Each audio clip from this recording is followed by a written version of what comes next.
As we ride the high of the masterpiece that is Final Fantasy VII Remake, today we're going to revisit the age-old debate and make our case on who is the true best girl of FF7R. Is it Tifa or Aerith? Just to note though, our points will be strictly based on both as characters, not based on how they play or how they look. After all, nearly every character is beautiful in FF7 Remake. Of course, this video will have some huge spoilers, so for those of you who haven't played the game, this is your spoiler warning, as we will be discussing nuances of both characters on how they were shown in FF7R. If you don't want any spoilers for your game, take this time to stop and smell the Mako and to turn back. Alright, still there? Awesome. Proceed to the next part of the video at your own risk. Now that that's out of the way, my name is Rob. And my name is Nico. Let's get to it.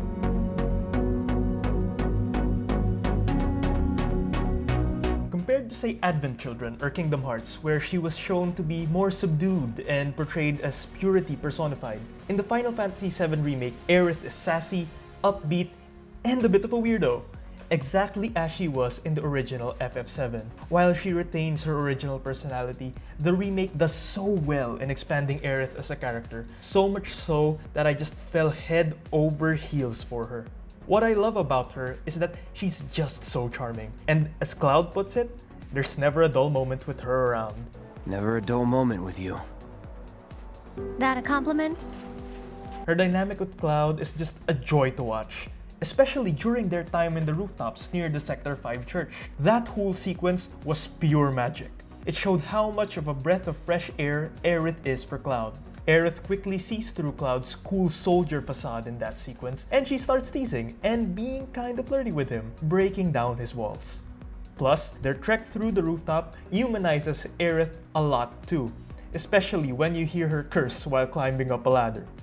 Shit.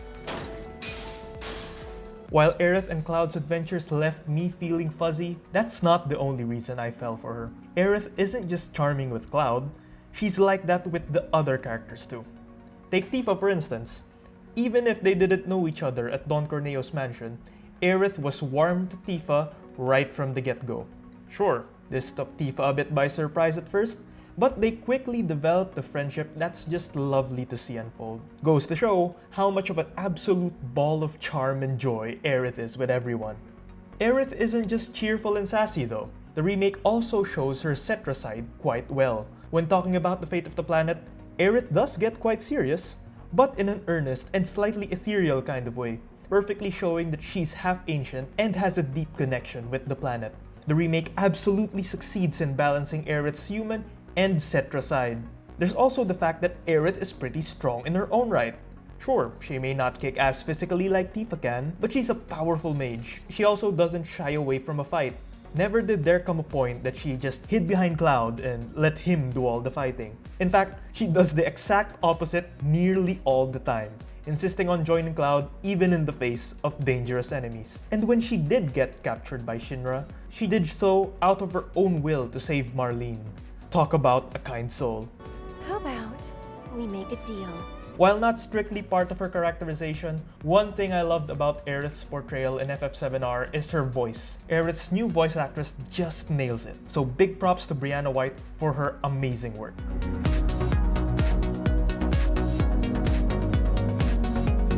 Since time immemorial, I have always been all for Tifa as the true FF7 best girl and Cloud's one true love.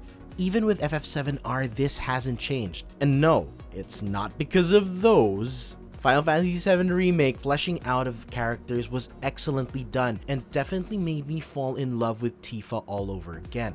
She's a strong character, not just in terms of physical strength, but with her heart as well.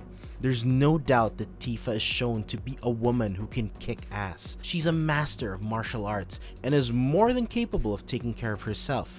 But what really shows her strength, what sets her apart for me from everyone else, is how emotionally strong she is. She knows her values but isn't blind to her surroundings. She's the only one in Avalanche who takes a minute every now and then to consider how they're affecting everyone else around them. She points out the collateral damage they cause. She doesn't fool herself in thinking that they have no fault in the disaster that befalls them.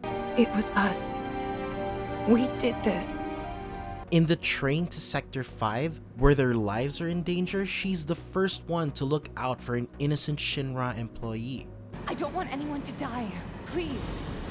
She's the one who asks Aerith to look after Marlene during the plate collapse. In all these scenes and more, Tifa shows that she is always looking out for others.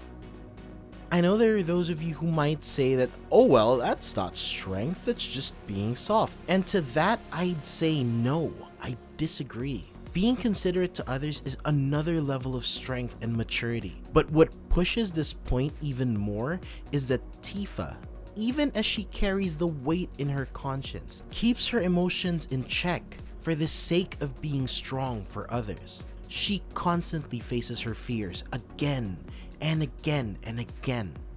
In the train graveyard, Tifa shows that she's really afraid of ghosts, and yet she's the one that reaches out to Aerith to save her from Eligor. Her fear is drained away and is replaced by the desire to protect her friend, a desire so strong that she even delivers the final blow to the Spectre. You actually only ever see her break down once, and that's in one of the possible scenes of Chapter 14. Here she cries when no one but Cloud is looking, and is quick to pick herself back up again. She shows just how real her doubts and worries are, and just how vulnerable she can be. But she always keeps pushing forward for the sake of those she values the most. That, for me, shows true strength.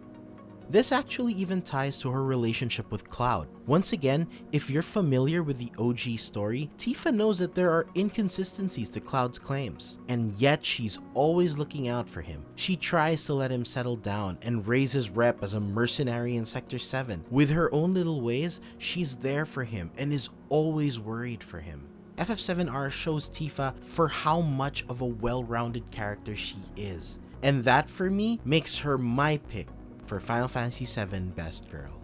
And that's it. Final Fantasy VII Remake has done an amazing job in fleshing out all of its characters, and we can't wait to see what the future sequels will bring. If you're wondering who wins for us, well, we've actually been debating this for over a week now, and we still can't decide. So we leave it up to you. Who is your pick for FF7R's Best Girl, Tifa or Aerith? Tell us who and why down at the comment section below. Till next time everyone, keep on gaming.